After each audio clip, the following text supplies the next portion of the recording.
नमस्कार, मेरा नाम है ओपी वशिष्ठ।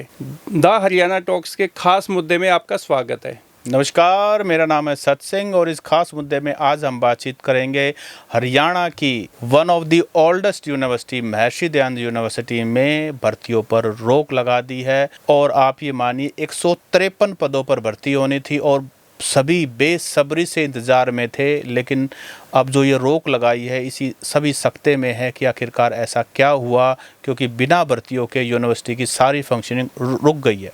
लंबे समय से युवा यूनिवर्सिटी में असिस्टेंट प्रोफेसर, एसोसिएट प्रोफेसर और प्रोफेसर के पदों के लिए उम्मीद लगाए बैठे थे कि कब भर्ती होगी, कब इंटरव्यू होंगे और कब उनका सिलेक्शन होगा। लेकिन बार बार रोक, कभी लोकसभा चुनाव में आचार संहिता का हवाला दिया जाता है, कभी विधानसभा चुनाव का हवाला दिया जाता है, और अब तो सभी जो बाधाएं हैं वो दूर हो चुकी है। लेकिन अब रोक लगाना कहाँ तक जायज़ है, ये युवा अपने आप से और सरकार से सवाल कर रही है। और ना सिर्फ युवा, उनके पेरेंट्स भी, क्योंकि युवा पढ़ लिख करके टेस्ट की तैयारी करके सब कुछ करके वो तैयार थे और जब भर्ती निकली तो उनको आशा थी कि अब हमारे बेटे बेटियों असिस्टेंट प्रोफेसर लगेंगे या विभिन्न पदों पे लगेंगे और उसके बाद उनकी शादी करके वो सेटल होंगे। क्योंकि 2013 के बाद महर्षि दयानंद यूनिवर्सिटी में भर्तियां नहीं हुई हैं और बहुत सारी आशाएं थी कि इस बार बम्पर भर्तियां निकलेंगी और कम से कम 153 तो भर्ती होंगे, क्योंकि उसके बिना जो यूनिवर्सिटी की रैंकिंग है वो भी बुरी तरह प्रभावित होने वाली है। ये अकेले एमडी यूनिवर्सिटी का मामला नहीं है। इसके अलावा Kurukshetra university, GJU, HAU, CDLU Sirsa और गुरुग्राम यूनिवर्सिटी जैसी और भी यूनिवर्सिटी है जहाँ पे भर्तियाँ नहीं हो रही है या उन पे कोई ना कोई रोक लगी है। तो आप ये देखिए, भारतीय जनता पार्टी ने वादा किया था हम हर साल 2 लाख युवाओं को रोज़गार देंगे, लेकिन आप ये देखिए, अगर मैं सिर्फ एमडीयू रोहतक की बात करूं तो बहुत सारे ऐसे डिपार्टमेंट हैं जहां पर एक भी शिक्षक नहीं है। रिसर्च स्कॉलर से किसी तरह काम चला रहे थे, लेकिन अब रिसर्च स्कॉलर भी पास आउट होके आगे निकल चुके हैं। अब पूरा डिपार्टमेंट खाली है। ऐसे में यूनिवर्सिटी चले तो चले कैसे? बगैर शिक्षकों के विश्वविद्यालय की इमारतें आखिर किस काम आएंगी? वहाँ पे देश का भविष्य कैसे बन पाएगा? आज हम इन सब बिंदुओं पे बातचीत करेंगे। सत्सिंह जी, ये जो एमडी यूनिवर्सिटी में लंबे समय से भर्तियाँ के लिए बाट जो रहे थे युवा, और प्रोसेस चल भी चुका था, उनकी छटनी भी हो चुकी थी जो आवेदन मांगे गए थे, और अब तो इंटरव्यू ही शेष बचे थे कि कब इंटरव्यू के लिए उनके लिए कॉल आएगी। लेकिन अब फिर उनको निराशा हाथ लगी। ऐसा क्यों हुआ? अब ये देखिए कि अब पिछले 3 टर्म से डबल इंजन की सरकार हरियाणा में है। अब तो कोई रुकावट नहीं होनी चाहिए, क्योंकि स्टेट गवर्नमेंट भी बीजेपी की है, सेंट्रल गवर्नमेंट भी बीजेपी की है, मुख्यमंत्री भी बीजेपी का है, मतलब सब कुछ तो बीजेपी का है, वाइस चांसलर से लेकर हर कुछ, क्योंकि सरकार के हिसाब से ही, सारे डायरेक्शंस के हिसाब से ही भर्तियां निकाली गई थी और जनवरी में ये प्रोसेस चला था। और उसके बाद लगातार प्रोसेस आगे प्रोटोकॉल्स पूरा करता हुआ अब भर्तियाँ होनी थी। अब जब भर्तियाँ होनी थी तो चीफ मिनिस्टर के ओएसडी राज नेहरू का कोई मैसेज रजिस्ट्रार को आता है और रजिस्ट्रार भर्तियों पे रोक लगाने की बात करता है। इस तरह की खबरें, इस तरह की चर्चाएं हैं। तो क्या रजिस्ट्रार के पास मैसेज आना चाहिए कि वाइस चांसलर के पास? चलो खैर, वो यूनिवर्सिटी का प्रोटोकॉल है, वो कैसे होता है कैसे, लेकिन यहाँ मेन मुद्दा जो है वो भर्तियों पर रोक लगाना है।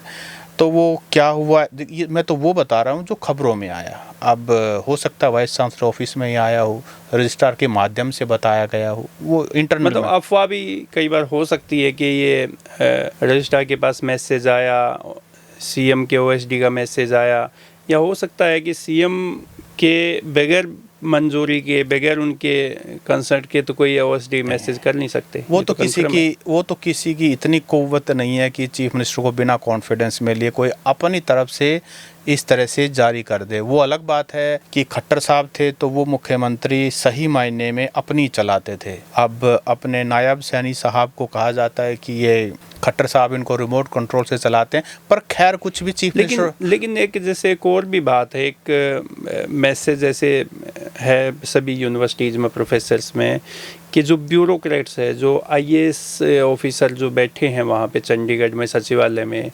वो विश्वविद्यालयों में भर्तियों को लेकर या इनकी स्वायत्तता को लेकर या प्रोफेसर, वीसी, रजिस्ट्रार, इन सब के ऊपर ना अपना होल्ड रखना चाहते हैं, ऐसा एक बात कही जाती है। तो हो सकता है कि जो सचिवालय में जो आईएएस ऑफिसर बैठे हैं, जो सचिवालय में जो ब्यूरोक्रेट्स बैठे हैं, वही ये सब गोल घुमा रहे हो सब चीज़ों को।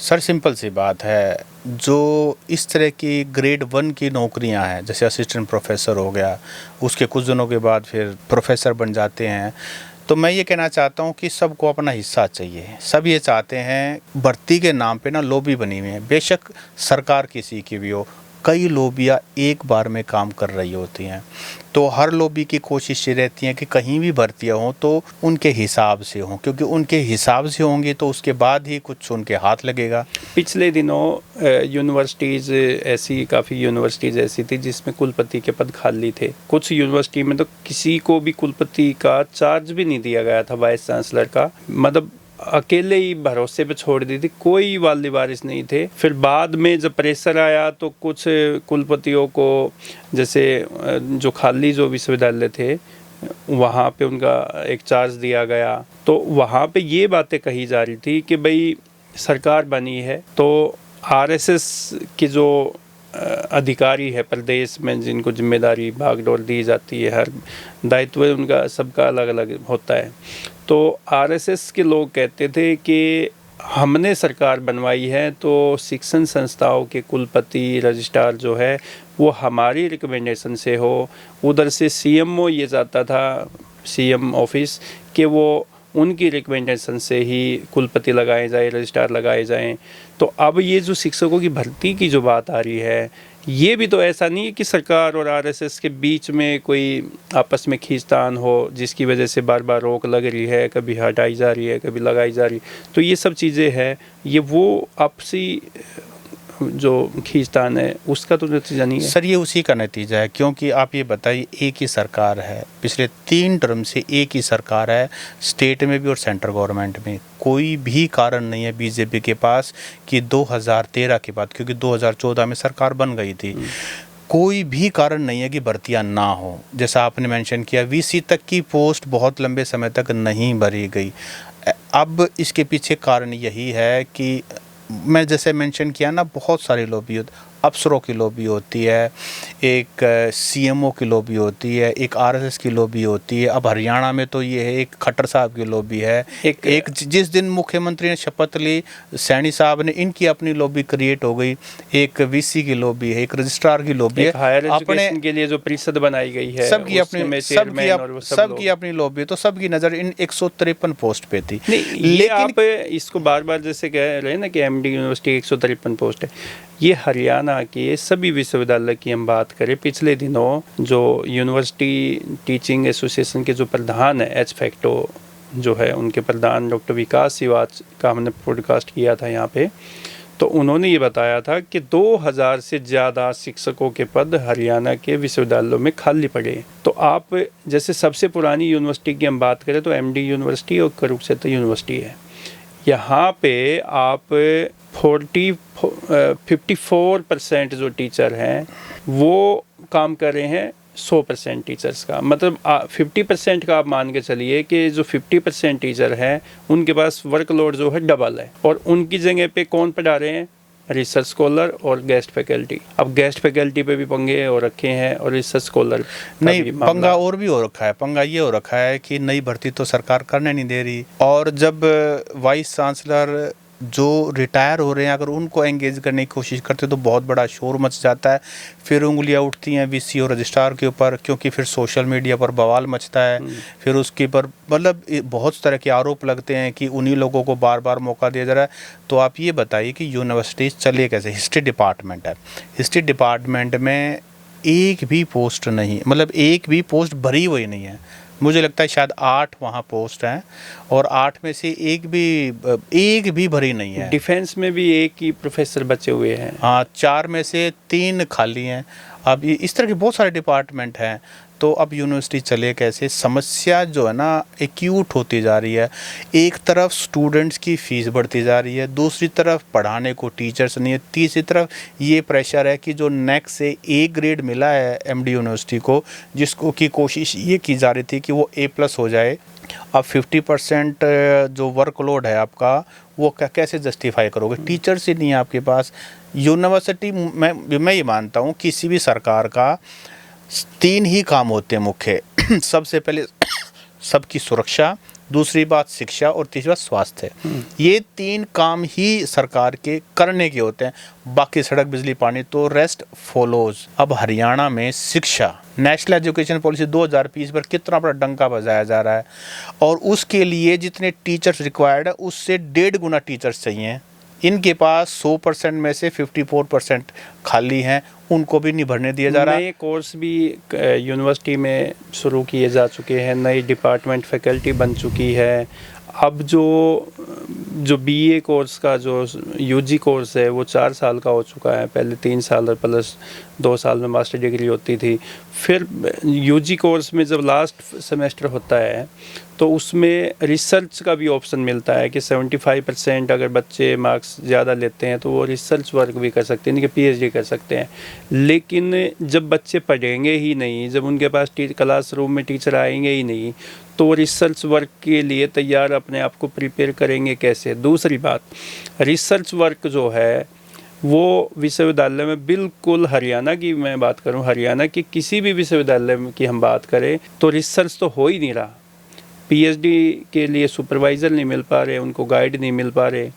और अब NIRF की जो रैंकिंग होती है उसमें भी 100 विश्वविद्यालयों में MDU एक इकलौता एक सरकारी विश्वविद्यालय है 96 या वैसे कि वो अंडर 100 में है। इसके अलावा हरियाणा का कोई भी विश्वविद्यालय ऐसा नहीं है जो इस NIRF की जो रैंकिंग होती है उसमें 100 में शामिल हो सके। तो इसके लिए कौन जिम्मेदार है? इसके लिए जिम्मेदार है कि क्लासरूम में टीचर पढ़ाने के लिए उपलब्ध नहीं है।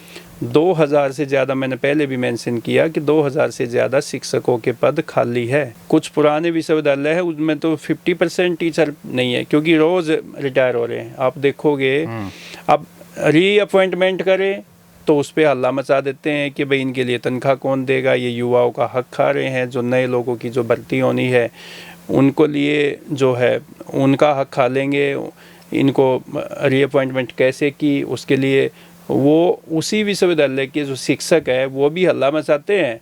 और जो वहाँ के जो पॉलिटिशियन होते हैं वहाँ पे भी उनके पास कोई सिफारिश नहीं जाती या कुछ और कहीं से अप्रोच आ जाती है, तो फिर वो भी चाहते हैं कि वो अपने लोगों को लगवाए और अपने लोगों को जो नहीं है उनको हटवाए।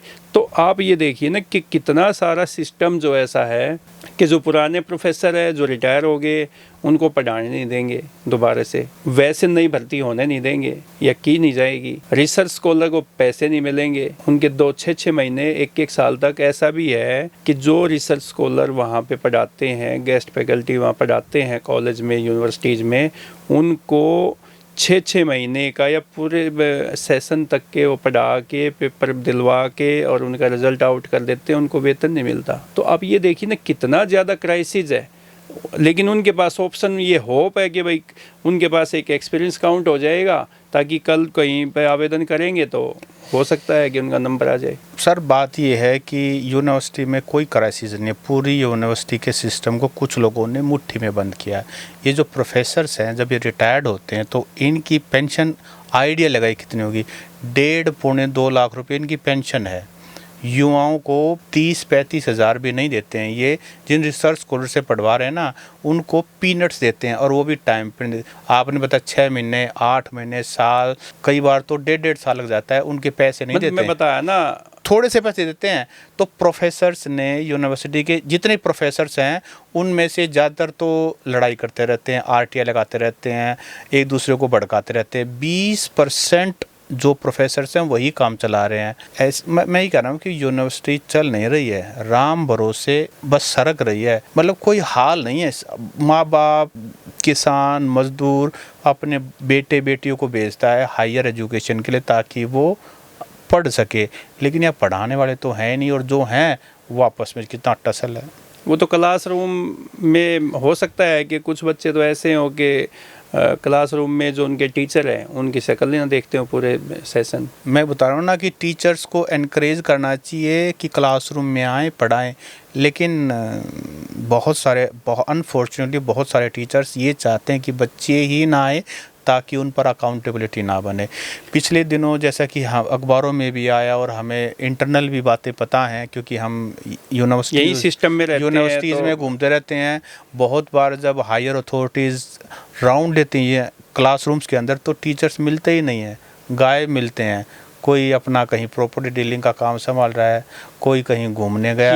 ये तो आप उनकी बात कर रहे हैं जो बड़े डिपार्टमेंटों के एचओडी है, डीन है, ये तो वो उनकी बात है कि वो कितने रिस्पॉन्सिबल है। तो आप ये देखिए, जब एचओडी ऐसे घूमेगा तो नदारद मिलेगा, तो बाकी जो नई टीचर्स हैं, नहीं बहुत अच्छे टीचर्स नहीं हो सकता है कि जब वाइस चांसलर या रजिस्ट्रार वहाँ किसी डिपार्टमेंट फैकल्टी में किसी में ऑफिस में जाते हो क्लासरूम में, तो वो उनसे पूछते हो कि भैया आप कहाँ हो, तो वो हो सकते हो ये कहते मैं साइट पे हूँ। हाँ वही, कौन सा प्लाट देखने गया है वो या नहीं प्लाट दिखवाने जा रहा हूँ।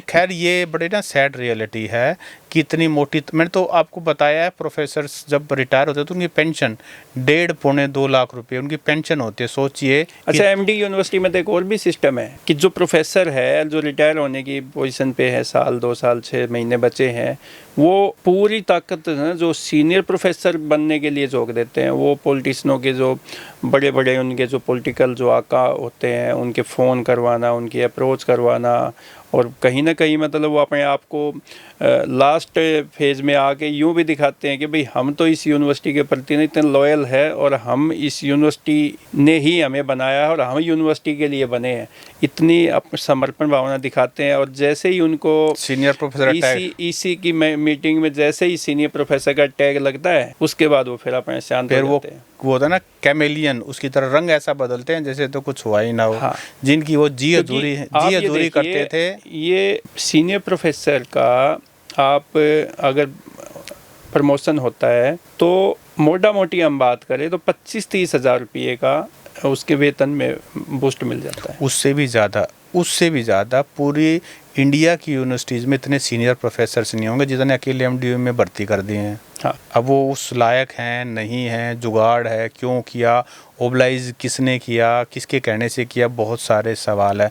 लेकिन मेन बात है यूनिवर्सिटी प्रोफेसर्स के लिए नहीं जानी जाती, यूनिवर्सिटी जानी जाती है स्टूडेंट्स के लिए, रिसर्च के लिए। यूनिवर्सिटी जानी जाती है रिसर्च के लिए, यूनिवर्सिटी जानी जाती है उसकी NIRF रैंकिंग के लिए, यूनिवर्सिटी जानी जाती है उसके लेबोरेटरीज़ के लिए, उसकी वर्कशॉप के लिए, यूनिवर्सिटी जानी जाती है उसके टीचिंग फैकल्टी के साइज से, क्या उनका रिसर्च है, कितनी उन्होंने मतलब कितना उन्होंने नेशनल इंटरनेशनल जर्नल्स लिखे गए हैं, उनका क्या एक्सपोजर है।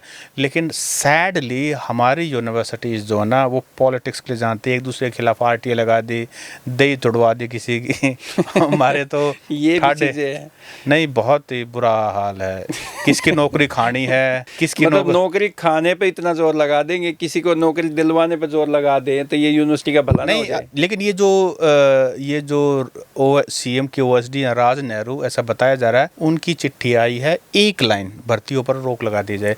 और चिट्ठी आई है, मैसेज आया है, ये भी तो पता। खैर ये कहा जा रहा है कि चिट्ठी है, चलो मैसेज आया हो चाहे व्हाट्सएप आया हो। और इससे पहले तो ये खुद भी तो VC थे, इन्होंने नहीं देखना चाहिए कि भाई वो देखो कि कैसे वो जब वहाँ पे कुलपति थे यूनिवर्सिटी में तो उनके सामने शिक्षकों की भर्ती का कितना बड़ा एक उन्होंने क्राइसिस देखा होगा। खैर ये तो CM का डिसीजन, CMO का डिसीजन होगा। मैं नहीं मानता कि राज नेहरू की अपनी इतनी पावर है कि वो चाहे यूनिवर्सिटी में जब चाहे रोक लगा दे। ये तो डिसीजन कहीं ऊपर से हुआ होगा, चाहे वो किसी ने भी लिया हो, लेकिन किसी एक व्यक्ति का डिसीजन नहीं हो सकता। Otherwise it can be a very very big issue. लेकिन बात ये है कि यूनिवर्सिटी जानी जाती है स्टूडेंट्स के लिए, बेचारे उन स्टूडेंट्स की क्या गलती है? उनको वो अपने 3-4 साल का कोर्स यूजी करके निकल जाएंगे, पीजी करके निकल जाएंगे बिना टीचर्स के। उनको गदर फरा तो मिल जाएगा कि उन्होंने पास आउट कर, लेकिन काम के नाम पे ज़ीरो, नॉलेज के नाम पे ज़ीरो। उनको कौन तो प्लेसमेंट देगा? 2020 के बारे में जब लेक्चर देते होंगे यूनिवर्सिटी में तो किसको देते होंगे, किसको बताते होंगे कि आप एनईपी के बारे में जानिए या आप एनईपी के समझिए, तो किसको समझाते होंगे? टीचर्स, स्टूडेंट को? नहीं, टीचर्स को देखो ऐसा क्योंकि टीचर तो है ही नहीं ना, कितने टीचर है? अब रिसर्च स्कॉलर को आप एनईपी के बारे में बताएंगे तो वो क्यों इतना इंटरेस्ट लेंगे? आप जो गेस्ट फैकल्टी है उनका ये नहीं पता कि वो आज है कल नहीं है, तो है कौन है, किसको सिखाएंगे? एनईपी को कह रहे हैं कि 100% लागू होगी, कहाँ पे होगी? एनईपी का मतलब है कि आप बच्चों को पढ़ाइए, नए नए कोर्स करवाइए और उन बच्चों को क्लास में जाइए। अब पहले क्या हुआ, लैब का ताले लगे, लेबोरेटरी जितनी हैं, फिर क्लासरूम पे लग गए, अब भर्तियों पर लग गए, तो ताले लगने पर लग रहे। ये ताले छात्रों की किस्मत पे लगे, ये ताले उनके भविष्य पे लगे, ये ताले उन माँ बाप की जिन्होंने कठिन परिश्रम करके अपने बच्चों का एक सपना देखा, ये उन सपनों पे ताले हैं। उन बेटियों पर ताले हैं कि तुमने पढ़ाया लिखाया, तुमने क्या किया, लेकिन वो किसी लायक बने नहीं, ना उनको स्किल्ड किया। नाम दिया जाता है डिजिटल इंडिया, स्किल इंडिया, ना कोई स्किल करने वाला है ना कोई पढ़ाने वाला है। हमारी शिक्षा नेशनल एजुकेशन पॉलिसी 2020 लागू की जाती है कि तुम अपना सब्जेक्ट नहीं, इंटर डिसिप्लिनरी सब्जेक्ट भी पढ़ो। अरे भाई, खुद के सब्जेक्ट पढ़ाने वाला तो कोई है नहीं, इधर उधर के सब्जेक्ट कौन पढ़ाएगा? तो हाल जो है बड़ा बेहाल है। तो आप ये जो अभी जो रोक लगी है, इससे तो यूँ हज़ारों युवाओं का भविष्य एकदम से फिर अधर में लटक गया। हो सकता है किसी की एज ओवर एज होने की स्थिति में हो, कोई नेट जेआरएफ करके कहीं प्राइवेट यूनिवर्सिटी में उनका ऑफर जॉब उन्होंने स्किप किया हो कि भाई मेरा तो अब यहाँ पे इंटरव्यू हो जाएगा, क्या पता जॉब भी लग जाए। सर, कोई बाहर अपना नहीं जा पा रहा होगा, कोई अपना जो करियर की बात करें तो वो अपनी सारा जो एक जो लक्ष्य जो बना के चले थे कि वो यूनिवर्सिटी में जब यहाँ पे भर्ती होगा या हो जाएगी और उनका सिलेक्शन हो या ना हो, वो ऐसा नहीं है कि भाई सबका हो सर, जाएगा। ये जो इंटरनल टग ऑफ वार चल रहा है ना, जो इंटरनल पॉलिटिक्स चल रही है, लॉबिंग का आपस में जो रोड़ा चल रहा है हरियाणा सरकार में, बेसिकली ये बच्चों का, फ्यूचर का, सपनों का मर्डर है और ये अपने आप में बहुत बड़ा क्राइम है। उस बच्चों की क्या गलती जिसने अपनी सारी शिक्षा की, अच्छे नंबर लिए, अच्छा नेट जेआरएफ किया, उन बच्चों की क्या गलती? अब मुझे बताइए कौन जवाब देगा? उनके चांस मिस हो जाएंगे। अगर किसी ने कुछ डिप्रेशन में आके कुछ गलत स्टेप उठा लिया, कौन जिम्मेदार होगा? मुझे तो ये भी ऐसे सुनने में आया है कि वो पता नहीं कितना सही है कितना गलत है कि जिन यूनिवर्सिटीज़ के कुलपति का कार्यकाल 6 महीने साल के आसपास बचा हुआ है, 3 साल का कार्यकाल होता है, जिनका 6 महीने साल तक जिसका कार्यकाल बचा हुआ है, वहाँ पे वहाँ के जो रजिस्ट्रार है या जो वहाँ उन यूनिवर्सिटीज़ के लिए वाइस चांसलर लगने के लिए लॉबिंग कर रहे हैं, ये उन लोगों की एक रणनीति है कि किसी न किसी तरीके से वहाँ पे भर्तियाँ होने से रोकी जाए, ताकि जब नए कुलपति आए या नए रजिस्ट्रार आए या कोई और उसमें प्रशासनिक फेरबदल हो तो उन भर्तियों को किया जाए। ऐसा भी ये सुनने में आ रहा है। मुझे नहीं पता, लेकिन मुझे एक बात का पता है, chief minister Nayab Saini is very much interested कि एमडी यूनिवर्सिटी में या बाकी सभी यूनिवर्सिटीज़ में भर्ती हो। He is very much interested. लेकिन बात यह है कि चीफ मिनिस्टर की भी अपनी मजबूरियाँ होती हैं, उनकी भी टांग खिंचाई करने वाले होते हैं, उनके भी मतलब आप है ना, तो कहीं ना कहीं समस्या कहीं और है। Chief minister is very agreed, क्योंकि वो वाकई में चिंतित हैं। चीफ मिनिस्टर एग्रीड है तो फिर कौन ऐसा है कि जो उनको रोक सकते हैं? तो सर, चीफ मिनिस्टर की कुछ चाहेंगे तो हो जाएगी। नहीं, मैं वही बता रहा हूँ, चीफ मिनिस्टर की कुर्सी के 4 पैर होते हैं और उनका बैलेंस बनाना होता है। एक भी पावा टूट जाए तो कहीं ना कहीं कोई पावा गड़बड़ कर रहा है। ये तो चीफ मिनिस्टर को देखना है, हमें और आपको तो हमारा काम है आगाह करना, हमारा काम है सबको जगाना, चेतना फैलाना। तो दोस्तों, आज हमने जो जिक्र किया, आज हमारा खास मुद्दा बेहद संवेदनशील है, क्योंकि ये युवाओं के भविष्य की बात है। अगर भर्तियां नहीं होंगी यूनिवर्सिटी लेवल पर और इस तरह से 2013 के बाद कभी रेगुलर भर्तियां हो ही नहीं, एक ही सरकार, डबल इंजन की सरकार है, तो आप ये बताइए कि इस बड़ी जिम्मेदारी जो कि निभानी चाहिए थी सरकार ने, ये कर नहीं निभाई जा रही। बार बार भर्तियां निकालते हैं फिर कैंसिल कर देते हैं। अगर आज भी सरकार दोबारा से भर्तियों का प्रोसेस शुरू करे तो कम से कम 1.5 साल का समय चाहिए, क्योंकि डिसीजन होगा, एडवर्टीजमेंट होगा, फिर सारा प्रोसेस फॉलो करेगा। तो अब भर्तियां नहीं करेंगे तो कब करेंगे, ये आपको बताना है। तो आप बताइए कि यूनिवर्सिटीज़ में जो भर्तियां नहीं हो पा रही है उसके लिए कौन जिम्मेदार है और इसके लिए क्या होना चाहिए। पब्लिक डोमेन में भर्तियों का एक ऐसा पोर्टल होना चाहिए जो पब्लिक डोमेन में हो। रिसर्च स्कॉलर और जो भी इसके नेट JRF स्टूडेंट है उनको वहाँ का स्टेटस का पता होना चाहिए। तो हम आपसे भी ये उम्मीद करते हैं कि आप हमें राय दे, कमेंट करके हमें बताएं कि यूनिवर्सिटीज़ में जो भर्ती है उसके क्या नफ़े और क्या नुकसान हो रहे हैं। तो तब तक के लिए नमस्कार। नमस्कार।